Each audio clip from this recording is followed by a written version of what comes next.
فإذا قضيت الصلاة فانتشروا في الأرض وابتغوا من فضل الله واذكروا الله كثيرا لعلكم تفلحون سبحان الله পড়েন। আল্লাহ ডেকে বললেন, গোলাম যখন সালাত শেষ হয়ে যায় জমিনে ছড়িয়ে পড়ো, মসজিদে বসে থেকো না। আদেশটা কার? সালাত যখন শেষ মসজিদে বসে থাকার দরকার নাই, জমিনের মধ্যে ছড়িয়ে ছিটিয়ে পড়ো। ওয়াবতাগু মিন ফাদলিল্লাহ, আমার ফদল তালাশ করো, আমার রিজিক তালাশ করো, বেশি বেশি আমাকে স্মরণ করো। সুবহানাল্লাহ পড়ে। তার মানে ইসলামের বিধান হচ্ছে যখন সালাতের সময় হবে আপনি মসজিদে যাবেন, আবার সালাত শেষ আপনি আপনার কাজে চলে যাবেন। when you are done with your salah spread out to your workplace, কাজ শেষ তো আপনার কর্মস্থলে চলে যান। এটা হচ্ছে ইসলামের নিয়ম। নামাজের আজান যখন হবে সবাই মসজিদে ঢুকবে, সালাম ফিরিয়ে নামাজ শেষ সবাই মসজিদ থেকে বের হয়ে যাবে। শিক্ষক চলে যাবে স্কুলে, কৃষক চলে যাবে ফসলের খেতে, ব্যবসায়ীরা চলে যাবে শপিং মলে, মেম্বার অব দ্য পার্লামেন্ট চলে যাবে সংসদ ভবনে। যে যার কাজের মধ্যে সে তাড়াতাড়ি ইনভলভ হয়ে যাবে। সালাত শেষ, কাজে ঝাঁপিয়ে পড়ো। আদেশটা কার? তাহলে ইসলামে ইবাদতের অ্যাটিটিউডটা বুঝতে পারছেন? কাজের সময় কাজ, নামাজের সময় আওয়াজ করে বলেন, কাজের সময় নামাজের সময়। সুন্দর হয়েছে না বিষয়টা? ফাইদা কুদিয়াতিস সালাতু ফান্তাশিরু ফিল আরদ, যখন তোমাদের সালাত শেষ তখন জমিনে ছড়িয়ে পড়ো। জমিনটাকে আল্লাহ আমাদের জন্য উর্বর বানিয়েছেন। জমিনে বীজ রোপণ করে দিলেই এখানে ফসলের ব্যবস্থা করে দেয় কে? আল্লাহ। ওয়াল্লাযী জাআলা লাকুমুল আরদা যালুলান ফামশু ফি মানাকিবিহা ওয়া কুলু মির রিজকি ওয়া ইলাইহিন নুশুর। তিনি তো এমন সত্তা যিনি তোমাদের জন্য জমিনটারে ফ্ল্যাট বানিয়ে দিয়েছেন, সমতল বানিয়ে দিয়েছেন। এই জমিনের অলিতে গলিতে, বনে বাদারে, রাস্তায়, সাগরে, পাতালে, পাহাড়ে, বিভিন্ন জায়গায় তোমরা ঘুরে বেড়াও। সেখানে যে আমি আল্লাহর রিজিক তালাশ করো। সুবহানাল্লাহ। এই জমিনটাকে আল্লাহ সাহালাতুল মাসালেক, চলার জন্য সহজ বানিয়ে দিয়েছেন। ফ্ল্যাট, উঁচু নিচু নাই। এই যে লক্ষ্মীপুরের আজকে এই যে প্যান্ডেলের এইখানে উঁচু নিচু আছে, আজকে এইখানে যদি উঁচু হতো ওইখানে নিচু হতো, আমরা ঠিক মতো দেখতে পারতেন? বিমান থেকে এটা খুব সুন্দর দেখা যায়, জমিনটা খুব ফ্ল্যাট দেখা যায়, সমতল। এই সমতল হওয়ার কারণে এখানে চাষাবাদের সুযোগ সুবিধা করে দিয়েছে কে? তাহলে বোঝা গেল এই জমিনটা সমতল এবং উর্বর, ভেরি ফার্টাইল ল্যান্ড। আমাদের সালাত শেষ আমরা কাজে চলে যাব, আবার আজান হলে মসজিদে ঢুকে যাব। এটাই হচ্ছে ইসলামের নিয়ম। সাইয়েদনা ওমর ফারুক যখন মসজিদে নববীর ইমাম, তিনি ইয়ামান দেশের কিছু লোকদের সাথে সাক্ষাৎ করলেন। কোন দেশে? ইয়ামান, যুদ্ধ বিধ্বস্ত একটা দেশ এখন। প্রাচীন নগরী হাদ্রামাউত, বালাবাক, এই ইয়ামান দেশের কিছু লোকের সাথে তিনি সাক্ষাৎ করলেন। তারা গোল হয়ে বসে থাকে, নামাজের পরে যায় না, বসে বসে সুবহানাল্লাহ পড়ে, আলহামদুলিল্লাহ পড়ে জিকির করে। ওমরে ফারুক ভাবলেন দেখি পরের ওয়াক্তে কি হয়। উনি আসরের নামাজে ইমামতি করতে আসলেন, এসে দেখলেন ইয়ামানের লোকেরা মসজিদের বারান্দায় আশেপাশে বসে আছে, সবাই যায়, এরা যায় না। মাগরিবের সালাতে উনি ইমামতি করতে আসলেন, ওমরে ফারুক নামাজ শেষ করে দেখলেন সবাই চলে যায়, কিন্তু ইয়ামানের লোকগুলো যায় না। এশার সালাত পর্যন্ত তিনি ওয়েট করলেন। এশার নামাজ পড়ে চলে যাওয়ার সময় ওমরে ফারুক দেখলেন সবাই নামাজ পড়ে কাজে চলে যায়, কিন্তু ইয়ামান দেশের লোকগুলো যায় না। ওমরে ফারুক বললেন, মা বালুকুম মা খাতবুকুম, ঘটনা কি?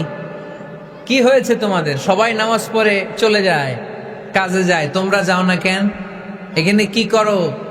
ইয়ামানিরা বলতে শুরু করলো, নাহনু আল মুতাওয়াক্কিলুনা আলাল্লাহ, আমরা এখানে আল্লাহর উপর তাওয়াক্কুল করে বসে আছি। ওমরে ফারুক অবাক হলেন, আনতুম আল মুতাওয়াক্কিলুনা ফিল্লাহ, তোমরা আল্লাহর উপর তাওয়াক্কুল করে বসে আছো? তো এই যে সারাটা দিন ঘাপটি মেরে এখানে বসে থাকলে তোমাদের খাবার আসে কোত্থেকে? উপার্জন হয় কি করে? ইনকাম আসে কোত্থেকে? রুজি রুটি হয় কোত্থেকে? ইয়ামানি লোকগুলো বললো, আমরা এখানে বসে বসে জিকির করি, তেলাওয়াত করি, বুজুর্গের মতো বসে থাকি, আমাদের বুজুর্গিয়া জিকির দেখে আশেপাশের লোকেরা এসে আমাদেরকে খাবার দিয়ে যায়।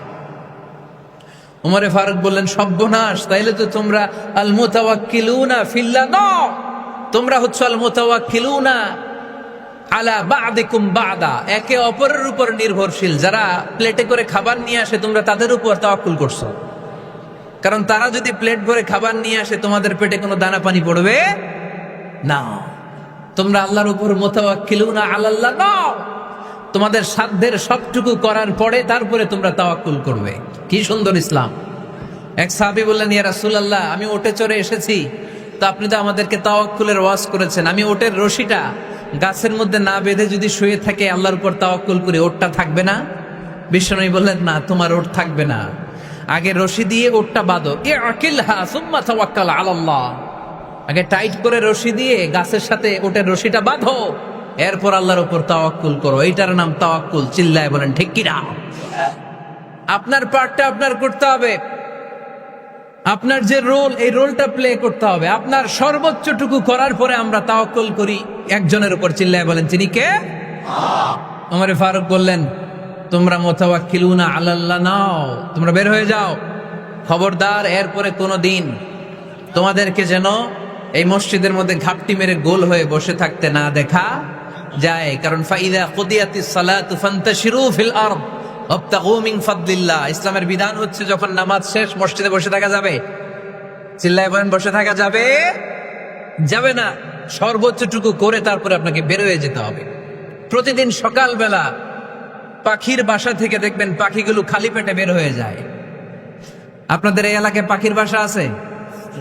কি পাখির বাসা আছে? হ্যাঁ, সব পাখি আছে। তো সকালবেলা দেখবেন পাখির বাসা থেকে পাখিগুলো খালি পেটে বের হয়ে যায়। বিকেল বেলায় পাখিগুলোর ওদর পূর্তি করে পেট ভর্তি করে আবার পাখির নিড়ে ফিরিয়ে দেয় কে? কারণ পাখিগুলো তাওয়াক্কুল করেছে কার উপর? পাখিগুলো তাওয়াক্কুল করে যদি পাখির নিড়েই বসে থাকতো ওদের পেটে খাবার আসতো? কথা বলেন। বিশ্বনবী এটাই বললেন, তাকদু খিমাসান ওয়া তারুহু বিতানান। তোমরা যদি পাখির মতো তাওয়াক্কুল করো, মানে আল্লাহর উপর তাওয়াক্কুল করে জমিনে বের হয়ে যাও, তোমাদেরও রিজিকের দায়িত্ব নিয়ে নিবে কে? সকালবেলা প্রতিটা পাখি না খেয়ে বের হয়ে যায়। একটা পাখির পেটের ভেতরে কোনো দানা পানি নাই, কিন্তু আল্লাহর উপর তাওয়াক্কুল করে পাখিগুলো যখন বের হয়ে যায়, বিকেল বেলা পেট ভর্তি করে ওদর পূর্তি করে আবার পাখির নিরে পাখিগুলোরে ফিরিয়ে দেয় কে? পাখিগুলোকে আমাদের মতো খাবার জমা করে রাখতে পারে?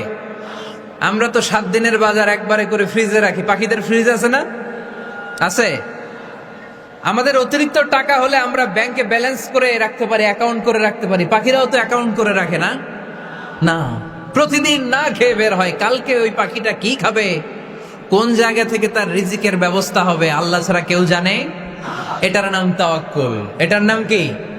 আমাদের সাধ্যের, আমাদের ক্যাপাসিটি, আমাদের ক্যাপাবিলিটির সবটুকু করে আমরা তাওয়াক্কুল করি একজনের উপর। চিল্লায় বলেন তিনি কে? এজন্য ইসলাম আমাদেরকে শিখায়, সালাত যখন শেষ বের হয়ে যাও, কাজে নেমে পড়ো। কাজে কোনো লজ্জা নাই, পরিশ্রমে কোনো লজ্জা আছে? যিনি রিক্সা চালায় এতে তার কোনো লজ্জা আছে? দিনমজুর, কুলি, ঠেলা গাড়ি চালায়, ছোট্ট ব্যবসা করে, এতে কোনো লজ্জা আছে? লজ্জা নাই। খেয়াল রাখবেন, লজ্জা হচ্ছে অলসতায়। লজ্জা কিসে? বিষ্ণু ঈসা ইসলাম বলেছেন, মা আকালা আহাদুন তাআমান কাত্তু খায়রুম মিন আইয়াকুলা মিন আমালি ইয়াদি। নিজ হাতে উপার্জিত খাবারের চেয়ে, অর্থের চেয়ে শ্রেষ্ঠ খাবার পৃথিবীর কোনো মানুষ কোনোদিন ভক্ষণ করে নাই। চিল্লায় কোন সুবহানাল্লাহ। শ্রেষ্ঠতম খাবার নিজ হাতে উপার্জিত খাবার। ঘাম জড়িয়ে যে অর্থ উপার্জন করা হয়, যে ইনকাম করা হয়, এটা হালাল। আর হালাল খেয়ে দোয়া করলে কবুল করে কে? এজন্য খেটে খাওয়া মানুষ, শ্রমজীবী মানুষ আর মেহনতি মানুষদেরকে বিশ্বনবী খুব ভালোবাসতেন। তারা বিশ্বনবীর বন্ধু আর বিশ্বনবী ছিল তাদের বন্ধু। সুবহানাল্লাহ পড়েন। এত ভালোবাসতেন বিশ্বনবী খেটে খাওয়ার মেহনতি মানুষদেরকে। সব সময় বিষ্ণু ইসলাম তাদের জন্য দোয়া করতেন। এজন্য যারা খেটে খায় তারা কপালওয়ালা, তারা মুস্তাজাবুদ দাওয়া। তারা কি? মুস্তাজাবুদ দাওয়া মানে এমন ব্যক্তি যে ব্যক্তি দোয়া করতে দেরি হয় কিন্তু দোয়া কবুল হতে দেরি হয় না। আপনারা এখানে ব্যবসা করেন কে কে? দেখি তো, হাত তোলেন তো। ব্যবসা, মাশাআল্লাহ, অনেক ব্যবসায়ী আছে তো দেখি। আচ্ছা, হাত নামান। চাকরি করেন কে কে? চাকরি, চাকরিও তো অনেক করে দেখি, হাত নামান।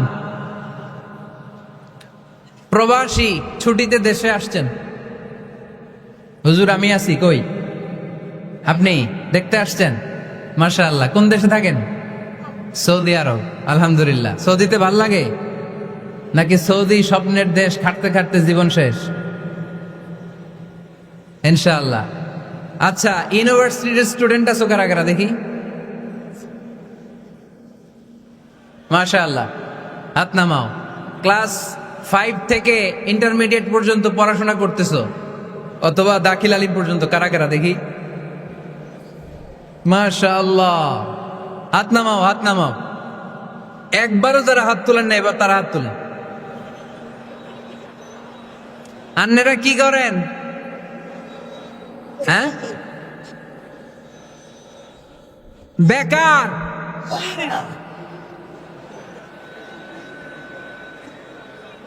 বাংলাদেশে চাকরির বাজার খুব মন্দা, ঠিক কিনা? বাংলাদেশ ইন্ডিয়াতে চাকরি পেতে অনেক কষ্ট। সামান্য একটা পদের জন্য যেখানে চেয়েছে ক্লাস 8 পাস, এখানে ডবল মাস্টার ডিগ্রি অ্যাপ্লাই করছে কয়েক লক্ষ। এজন্য আমাদেরকে উদ্যোক্তা হতে হবে। You have to be the entrepreneur. আমাদের উদ্যোক্তা দরকার, বেশি বেশি নতুন নতুন উদ্যোক্তা। নিজেই এমন আইডিয়া নিয়ে আসবে, যেই আইডিয়া বিক্রি করে দুর্দান্ত আইডিয়া দিয়ে তুমি পুরো দেশ কাঁপিয়ে দিতে পারো। পারা যাবে না লক্ষ্মীপুরের ছেলেরা? আইডিয়ার অনেক দাম। You have to generate new ideas. নতুন নতুন আইডিয়া এনে মানুষ গোটা বিশ্বকে তাক লাগিয়ে দিচ্ছে। এই যে কত কয়েক বছর আগে কারের একটা রাইড চালু হয়েছে, নাম হয়েছে উবার। কি নাম? ঢাকায় যারা চলাফেরা করেন তারা হয়তো চড়েছেন। উবারের নাম শুনছেন না? এই উবার কোম্পানি কি করে জানেন? নিজেদের ব্যবসা নাই, পুঁজি নাই, পাত্তি নাই, অফিস নাই, কিচ্ছু নাই, কোটি কোটি টাকা হাতায় নিচ্ছে। Just idea, just they are generating new ideas. নতুন নতুন আইডিয়া দিয়ে গোটা বিশ্ব কাঁপিয়ে নিয়েছে একটা মোবাইল অ্যাপসের মাধ্যমে। কিসের মাধ্যমে? Mobile apps. একটা কোম্পানি খুলেছে, গোটা বিশ্বের সব প্রাইভেট কারওয়ালারা ওইখানে রেজিস্ট্রেশন করে, আপনি মোবাইলে কোথায় যাবেন, কোত্থেকে যাবেন লিখবেন, গাড়ি আপনার বাড়ির সামনে এসে হাজির। তার একটা পার্সেন্টেজ ওই উবার কোম্পানি পায়। ইউনাইটেড স্টেটস অফ আমেরিকার একটা স্টেট আছে সান ফ্রান্সিসকো, ওইখান থেকে শুরু করছে। 775টা সিটিতে ওদের অপারেশন আছে। বাংলাদেশে ঢাকাতেও আছে। আমি মালয়েশিয়াতে থাকি, ওখানেও আছে, ওখানেও আমরা চড়ি। প্রায় 63টা দেশে ওদের কাজ বাজ আছে। গত বছরে 2018 সালে ওদের প্রফিট ছিল, রেভিনিউ ছিল 11.27 billion US dollar, 11.27 US billion dollar. Just they are selling their ideas. নতুন নতুন আইডিয়া দিয়ে গোটা বিশ্ব কাঁপাচ্ছে। এই উবার যখন চালু হলো, আমি তখন মালয়েশিয়ায়, শুনলাম বাংলাদেশে নতুন আর একটা বাইর হইছে, পাঠাও। কি নাম? এটা বোধহয় সারা বাংলাদেশ ব্যাপী হয় নাই, 3টা জায়গায়, সিলেটে, চট্টগ্রামে আর ঢাকায়। এরা আরো চালাক। বাংলাদেশের ছেলেপেলেদের মাথায় চিকন চিকন অনেক বুদ্ধি। এরা ভাবলো এই উবার দিয়ে আর আমরা কত আগাবো, আমাদের গাড়ি আরো ছোট করতে হবে। এরা মোটরসাইকেল রাইড দেওয়া শুরু করছে। জেমের শহর ঢাকা, চিপা চাপা দিয়া এরা আপনারা নিয়ে জায়গা মতো পৌঁছায় দিবে। তো এই যে উবারের পরে আমাদের ছেলেরা বানাইলো পাঠাও। এরপরে কত কিছু বানাচ্ছে ছেলেপেলেরা, আমি তো এগুলো দেখে অবাক। রকমারি.com নাম শুনছো? বিক্রয়.com নাম শুনছো? ঘরে বসে বসে কোটি কোটি টাকা হাতিয়ে নিচ্ছে তারা। Just they are selling their ideas. যেহেতু আমাদের চাকরি কম, ওই চাকরির বাজারে আমরা লাইন দিতে চাই না। আমাদের মেধাকে খাটিয়ে খাটিয়ে আমরা নতুন তরুণ উদ্যোক্তা বানাতে চাই। চিল্লায় বলো ঠিক কিনা? উদ্যোক্তা যত বাড়বে ততই দেশের কল্যাণ হবে। মানুষ তাদের আইডিয়াকে কাজে লাগিয়ে গোটা বিশ্বকে তাক লাগিয়ে দিচ্ছে। আমরা আমাদের সমতল ভূমিতে চাষ করতে চাই না। মালয়েশিয়াতে একটা এলাকা আছে ক্যামেরুন হাইল্যান্ড, ওরা পাহাড়ের মধ্যে চাষাবাদ করে গোটা মালয়েশিয়ার খাদ্যদ্রব্যের অভাবকে মুক্ত করে দিয়েছে। পাহাড়ের মধ্যে ওখানে ফুলের বাগান। ক্যামেরুন হাইল্যান্ড প্রায় 6000 ফিট উঁচু, প্রচন্ড ঠান্ডা। এই ঠান্ডা পাহাড়ে হিল ট্রাক্স এরিয়াতে মালয়েশিয়ার এই ক্যামেরুন হাইল্যান্ডে ওখানে আছে ফুলের বাগান, আছে ফলের বাগান, আছে চায়ের বাগান, ওখানে মধুর চাষ হয়, ওখানে শাকসবজি চাষ হয়, ওখানে অনেক কিছু চাষাবাদ হয়। ওই ফলমূল শাকসবজি দিয়ে গোটা মালয়েশিয়ার 14টা স্টেটে যত শাক সবজি ফলমূল লাগবে ওরা আঞ্জাম দেয়। আর আমরা আমাদের সমতল ভূমিতে চাষ করতে চাই না। আমরা চাষাবাদকে খুব লজ্জা মনে করি, এটা ভুল আইডিয়া। আমাদের যে এলাকা যেই জিনিসের জন্য বিখ্যাত ওইটাকে আমাদের ব্র্যান্ডিং করতে হবে। লক্ষ্মীপুর কিসের জন্য বিখ্যাত? নারিকেল সুপারি। নারিকেল সুপারি যে পৃথিবীর কত মানুষ, ইন্দোনেশিয়ান লোকেরা মরির মতো খায় নারিকেল আর সুপারি। তো এইটারে আমাদের ব্র্যান্ডিং করতে হবে। যেই দেশে যেটা আছে, যে এলাকা যেই পণ্যের জন্য বিখ্যাত ওইটা আমাদের ব্র্যান্ডিং করতে হবে। আমাদের আদমজির জুট মিল বন্ধ না, ভাওয়ানি জুট মিল বন্ধ। আমাদের পাট শিল্পকে ধ্বংস করে দিয়ে ইন্ডিয়া এখন ওই কটনের পাঞ্জাবি বানায়, জুট কটনের পাঞ্জাবি। আছে না নাই? পুরা বাংলাদেশের মার্কেট এই জুট কটনের পাঞ্জাবি দিয়ে সয়লাভ। আমাদের বাংলাদেশের পাট দিয়ে যদি আমরা পিহি পাঞ্জাবি বানাতে পারতাম, গোটা বিশ্বকে, বিশ্ববাজারকে আমরা দখল করে নিতে পারতাম, ঠিক কিনা? এজন্য আমাদেরকে নতুন নতুন আইডিয়া জেনারেট করতে হবে। চাকরির পিছনে বসে থাকলে চলবে না।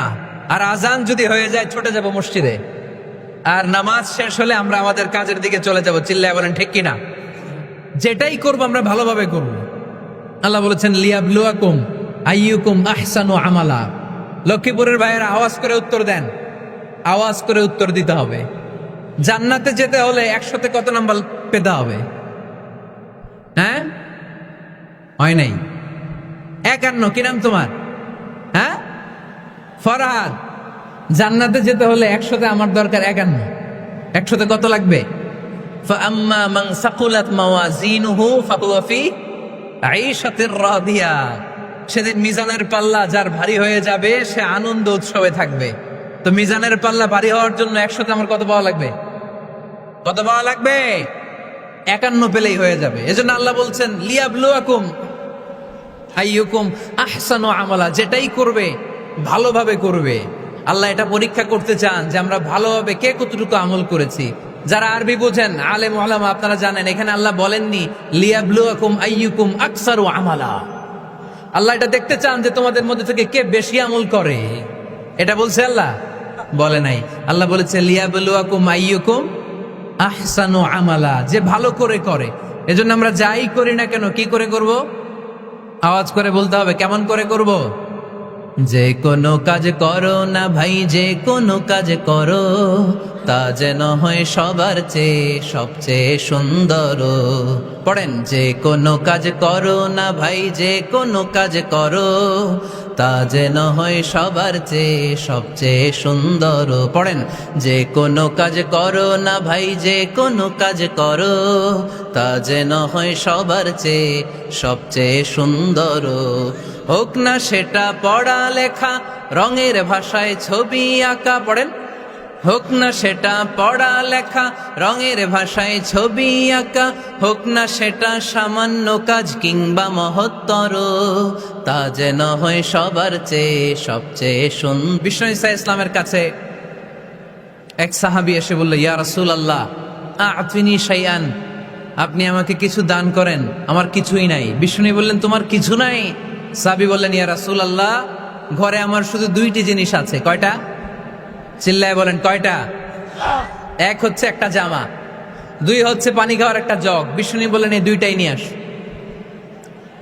বিশ্বনবীর কথা শুনে ওই সাহাবী ঘর থেকে জামা নিয়ে আসলেন, পানি খাওয়ার জগ নিয়ে আসলেন। বিশ্বনবী সাল্লাল্লাহু আলাইহি ওয়াসাল্লাম ওনার মুবারক হাত দিয়ে এক হাতে জামা ধরে আরেক হাতে পানির জগটা ধরে সাহাবীদের দিকে উদ্দেশ্য করে বললেন, মাইয়াশতারি হাদাইন, এই 2টা জিনিস কেনার মতো কে কে আছে দেখি? কয়েকজন হাত তুললো। বিশ্বনবী বললেন, কত দিয়ে কিনবা? এক সাহাবী বলে, ইন্নী আশতারিহিমা বিদিরহাম। ও নবী, যদিও এগুলো আমার দরকার নাই, কিন্তু আপনি যেহেতু নিলামে ডাক তুলেছেন, ইয়া রাসূলুল্লাহ ইয়া হাবিবাল্লাহ, আপনার সম্মানে আমি 1 দিরহাম দিয়ে 2টা জিনিস কিনে নেব। 1 দিরহাম, একটা জামা, একটা পানি খাওয়ার জগ, দাম কত?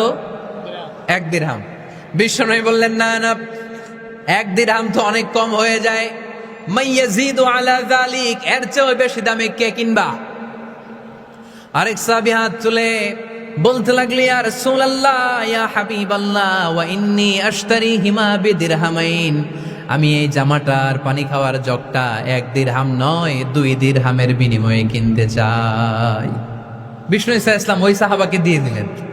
দিয়ে 2 দিরহাম নিয়ে যে লোকটা ভিক্ষা করতে এসেছিল তার হাতে 2 দিরহাম দিয়ে বললেন, যাও 1 দিরহাম দিয়ে ঘরে খাবার কিনে দিয়ে আসো, আরেক দিরহাম দিয়ে একটা কুঠার কিনে নিয়ে আসো। শুনতেছেন? কি কিনে নিয়ে আসো? কুঠার দিয়ে কি করে?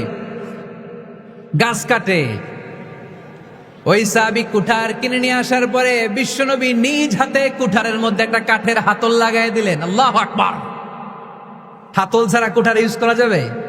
বিশ্বনবী নিজ হাতে ওই কুঠারের ভেতরে একটা হাতল লাগাই দিলেন আর বললেন, লা উরিদু আন আরাকা 15 আইয়াম, এই কুঠার নিয়ে জঙ্গলে যাও, গায়ে অনেক শক্তি আছে, কাঠ কাটো, এই কাঠ কেটে বাজারে বিক্রি করো, সামনের 15 দিন যেন আমি আমার চোখের সামনে তোমার না দেখি। বিশ্বনবীর পরামর্শ অনুযায়ী কুঠার নিয়ে ওই সাহাবী জঙ্গলে চলে গেলেন। কাঠ কেটে বাজারে বিক্রি করতে করতে 15 দিন পরে 10 দিরহাম নিয়ে বিশ্বনবীর দরবারে হাজির হয়ে গেলেন। 10 দিরহাম নিয়ে বিশ্বনবীর কাছে হাজির হয়ে গেলেন।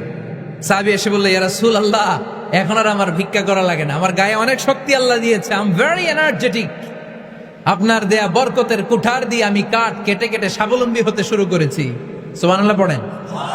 আমি এখন 10 দিরহামের মালিক। বিশ্বনবী বললেন, লা আইয়াহতাতিবা আহাদুকুম হুজমাতান আলা যাহরিহি খায়রুম মিন আইয়াসআলা শাইআন ফায়ুতিয়াহু আও ইয়ামনাহু, যাদের গায়ে শক্তি আছে তারা ভিক্ষা না করে কাঠ কেটে পিঠে সেই বোঝা নিয়ে বাজারে বিক্রি করা অনেক ভালো। কারণ কারো কাছে যদি তুমি হাত পাতো, সে দিতেও পারে নাও দিতে পারে, আর কষ্ট করলে কষ্ট কোনোদিন বৃথা যায় না। চিল্লায় বলেন ঠিক কি না? বিষ্ণু ইসা ইসলামের অনুপ্রেরণায় এই সাহাবা অল্প কিছুদিনের ব্যবধানে স্বাবলম্বী হয়ে গেলেন। What is the moral of the story? বিশ্বনবীর এই প্রফেটিক স্টোরি থেকে আমাদের কি শিক্ষা? লেসন নাম্বার 1, বিশ্বনবী চাইলেই ওই 2 দিরহাম দিয়ে বলতে পারতো, যাও খাবার দাবার কিনে ফ্যামিলিতে দিয়ে আসো। সে ওই 2 দিরহাম নিয়ে খাবার দাবার কিনে ফ্যামিলিকে খাইয়ে রাত্রে আবার ভিক্ষায় নামতো। কথা কন, রাত্রে কি করতো? ভিক্ষায় নামতো। বিষ্ণু ইসা ইসলাম তাকে কাজ করে খাওয়ার জন্য উৎসাহ দিলেন। পাশাপাশি বিষ্ণু ইসা ইসলাম পার্মানেন্ট সলিউশন দিলেন। এজন্য পার্মানেন্ট সলিউশনের ব্যবস্থা করতে হবে। অনেকে আমরা যাকাত দেই, জাকাতের শাড়ি দেই, জাকাতের লুঙ্গি দেই, আছে না নাই? লক্ষ্মীপুরে এরকম দেয় নাকি? কি দেয়? হ্যাঁ, গাড়ি গাড়ি দেয়, শাড়ি না। জাকাতের শাড়ি, জাকাতের লুঙ্গি বলতে কোনো কথা ইসলামে নাই। এগুলো খুব কম দামি শাড়ি, যাদেরকে এগুলো দেয়া হয় তাদেরকে অপমান করা হয়, ঠিক কি না?